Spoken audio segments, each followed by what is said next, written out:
Desligue o ruído e conecte-se aos factos. Temos 10 estadias num dos hotéis de luxo Alma Lusa na Comporta. 2 adultos, 2 noites. Assine hoje o Observador com até 58% de desconto e habilite-se a ganhar. Tudo em observador.pt. Notícias.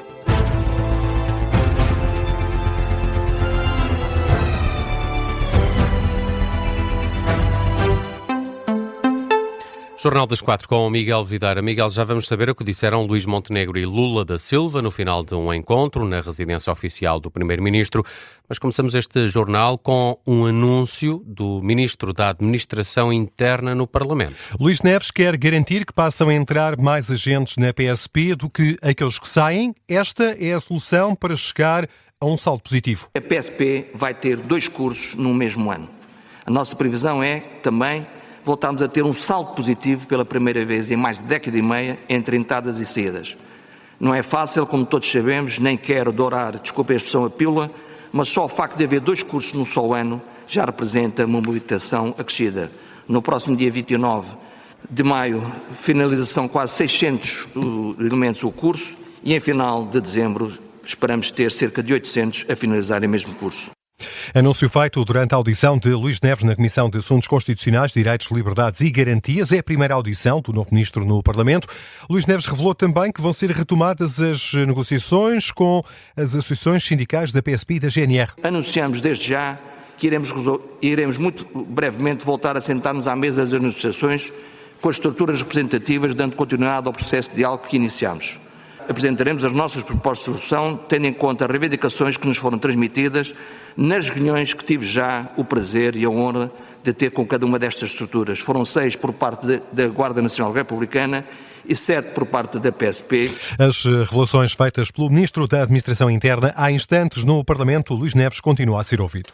Lula da Silva e Luís Montenegro destacam os esforços de cooperação nas áreas da economia e da imigração entre Brasil e Portugal. Lula da Silva defende, por exemplo, que os brasileiros são um povo trabalhador e que vêm para acrescentar valor à economia portuguesa. Posso assegurar, sabe, que essas pessoas são trabalhadoras.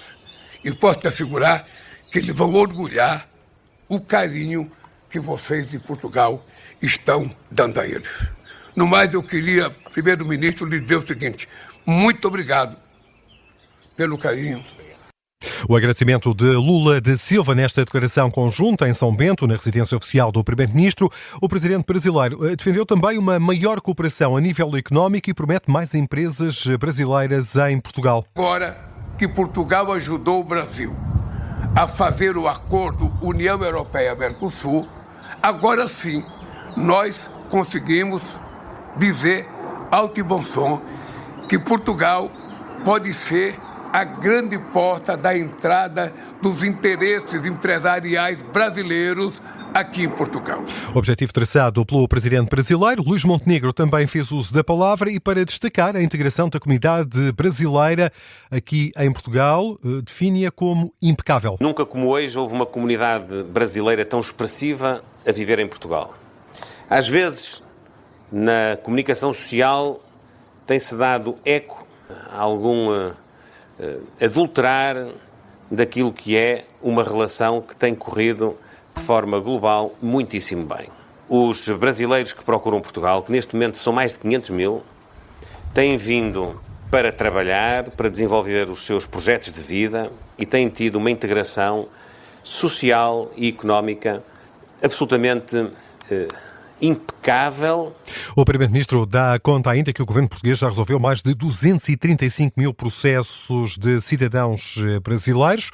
Já no final do encontro, Lula da Silva antecipou um possível encontro com Luís Montenegro nos Estados Unidos, caso as seleções de Brasil e Portugal cheguem à final do Mundial de Futebol. Assim seja. O presidente brasileiro almoça a esta hora em Belém. É um almoço oferecido pelo Presidente da República. E à chegada a Belém deparou-se com duas manifestações ruidosas. Uma promovida pelo Chega contra a presença de Lula da Silva em Portugal e contou com a presença do presidente do partido, André Ventura, que não teme o impacto do protesto para as relações diplomáticas entre os dois países. Os Estados têm as suas relações entre si, isso não tem que ver. Portugal tem relações com muitos Estados do mundo. Eu, como disse, nós já temos cá corruptos a mais e não precisamos de mais um. E, portanto, se pudermos evitar isso, eu acho que é de evitar. E acho que quando eles cá estão, sejam estes corruptos, sejam outros, um país a sério deve defender que a luta pela democracia e a luta contra a corrupção deve ser a nossa prioridade. Então, se fosse Primeiro-Ministro, não receberia Lula da Silva? Com Lula da Silva, diria exatamente aquilo que disse na campanha. Nós, aliás, é bom que ele me ouça, nós estamos fartos de corrupção. André Ventura, presidente do Chega, aqui questionado pelo jornalista do Observador Martim Madeira. Ora, esta não foi a única iniciativa. A delegação portuguesa do Partido Trabalhista, a que pertence Lula da Silva, também promoveu uma manifestação. André Estevão foi um dos participantes e explicou porquê. Já pensou se o seu presidente, né, de Portugal fosse no Brasil e eu fosse colocar, né, a pessoas contra o seu presidente na porta para xingar ele e defamar ele? Eu acho que seria uma falta de organização, né, de respeito com a entidade que é o presidente. E outra, todo mundo que está aqui já está marcando, faz dias, né, para vir. Não é da noite pro dia igual o Chega fez. E o que acontece? Acaba mostrando que nós queremos fazer confusão, mas não. Nós só queremos nosso direito o quê? De mostrar para o nosso presidente que nós estamos com ele, que ele não está sozinho aqui. A esta hora, os manifestantes das duas iniciativas já desmobilizaram, já não estão nas imediações do Palácio de Belém, onde permanece o presidente brasileiro Lula da Silva, almoça com o presidente da República Português, António José Seguro. Esta terça-feira fica ainda marcada pelo sinal que chega do secretário executivo da UGT. Carlos Alves anuncia que vai votar contra a última versão das alterações ao Código do Trabalho. Foi durante uma conferência organizada pelo jornal Eco. O dirigente antecipou de que forma vai votar na reunião do Secretariado Nacional da próxima quinta-feira, depois de amanhã, que vai determinar se a UGT dá ou não luz verde à proposta que tem estado a ser negociada com o Governo e com federações patronais. Eu irei votar negativamente contra este anteprojeto, porque acho que apesar de todo o esforço que foi feito e que deve ser valorizado, e acho que não deve ser deitado fora. Na generalidade dos casos, penso que não houve, de facto, progressos nos aspectos mais importantes que respeitavam essas matérias fundamentais. Não sei se a minha posição será a posição maioritária no Secretariado Nacional da UGT, uma vez que nós levamos muito a sério, ao contrário do que as pessoas pensam, não é uma posição político-partidária, ou o que é que seja, até porque a UGT tem mais que uma tendência sindical dentro de si. Esta é uma posição que não vincula ao UGT só na quinta-feira, a quando da reunião do Secretariado Nacional da Confederação Sindical, ficaremos a saber se sim ou não, se a UGT dá luz verde à última versão das alterações ao Código do Trabalho. Ora, a Ministra do Trabalho admite que o sentido de voto da UGT vai determinar qual a versão que o Governo vai fazer chegar ao Parlamento. Assim é, Maria do Rosário Palma Ramalho diz que das duas uma. Se houver acordo, o Governo transporá fielmente o acordo para uma proposta de lei, transformando o anteprojeto em proposta de lei, que tem sempre que fazer, e nessa proposta de lei será transposto fielmente o conteúdo desse acordo. Se não houver acordo, o Governo aproveitará dos muitos contributos que teve, aqueles que considera úteis. Alguns desses contributos vieram da nossa negociação, outros vieram da sociedade civil e o Governo incorporará aqueles que considera úteis de acordo com a sua própria visão. Declaração da Ministra do Trabalho, que expressou também confiança de que o UGT vai saber, e passa a citar, honrar a tradição do diálogo.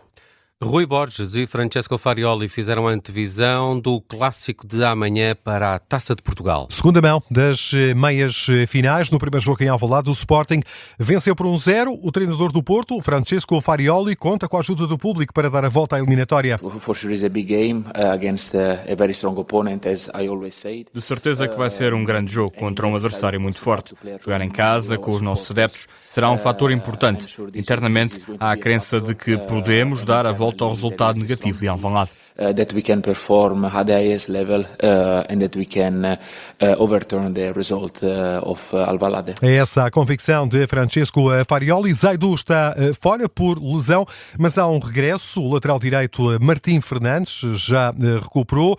Os responsáveis azuis e brancos já anunciaram que as bancadas do Dragão vão estar esgotadas. Repleto o estádio do Dragão. Do lado do Sporting, Rui Borges pede uma equipa competitiva para poder assim chegar à final do Jamor. A receita para ultrapassar a derrota do fim de semana frente ao Benfica. Eu acho que não vai fugir muito daquilo que é a imagem do Porto e que tem sido uma equipa muito, muito forte. É muito, em termos físicos, é uma equipa muito, muito forte nesse sentido de encurtamentos, de pressão, de duelos, seja por o chão, seja por o ar. São uma equipa fortíssima em duelos.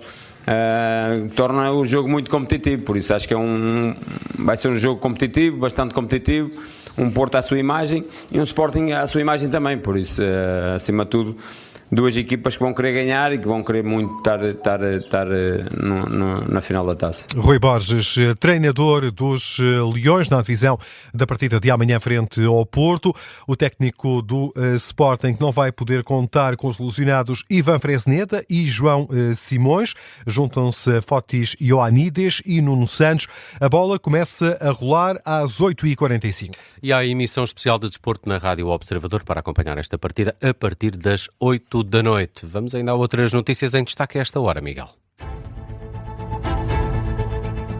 Vamos a isso e começamos com um desacerto de contas. O presidente do Instituto Nacional de Emergência Médica afirma que o Instituto deve aos bombeiros cerca de 9,7 milhões de euros pelo transporte urgente de doentes referente a fevereiro, menos de metade do valor que é reivindicado pela Liga de Bombeiros Portugueses. É a primeira vez em mais de 2 anos as taxas de juro dos contratos de crédito à habitação subiu mês passado. Os dados divulgados hoje pelo Instituto Nacional de Estatística revelam que a taxa subiu para 3,08%, mais cerca de 0,7 pontos percentuais face a igual período do ano passado. Comparando com fevereiro, também se registou uma subida, ainda que mais ténue, de forma substancial, 0,01 pontos percentuais. O INE explica que se trata da primeira subida desde janeiro de 2024. Vai interromper um ciclo de 25 meses consecutivos de quebra da taxa de juro. E hoje é terça-feira, dia em que fica disponível mais um episódio do novo Podcast Plus do Observador, Os Ficheiros do caso Carlos Castro. Já está disponível o terceiro episódio. Narra a história de que, como Renato Seabra, um jovem aspirante a modelo de apenas 21 anos, matou o cronista social Carlos Castro. Em Nova Iorque foi em janeiro de 2011. O Observador teve acesso a milhares de documentos do processo aberto pelo Ministério Público nos Estados Unidos. Entre estes documentos, mensagens de texto que permitem reconstituir como a relação entre os dois começou menos de 3 meses antes do crime. É nesse dia, dentro desse quarto, que Carlos Castro faz o primeiro avanço. Aproxima-se de Renato Seabra e dá-lhe um beijo na boca. Renato fica surpreendido. Conhecem-se há 1 hora, se tanto. Não estava à espera daquilo, mas também não o afasta. Nesse preciso instante, toma uma decisão. E quando Carlos lhe pergunta se está tudo bem, Renato diz-lhe que sim. Há de explicar porquê ao psicólogo contratado pela defesa para o avaliar. Pode ler-se no relatório assinado por Jeffrey Singer. Queria aquela ajuda e a partir daí a relação começou. Eu sabia que ele era gay. Era a minha oportunidade para alcançar coisas melhores no mundo da moda. Um excerto do terceiro episódio de Os Ficheiros do caso Carlos Castro, novo Podcast Plus do Observador. É uma série narrada pela atriz Joana Santos, conta com a música original do pianista Júlio Rezende, a investigação e os guiões são da jornalista Tânia Pereirinha, sonoplastia do Bernardo Almeida.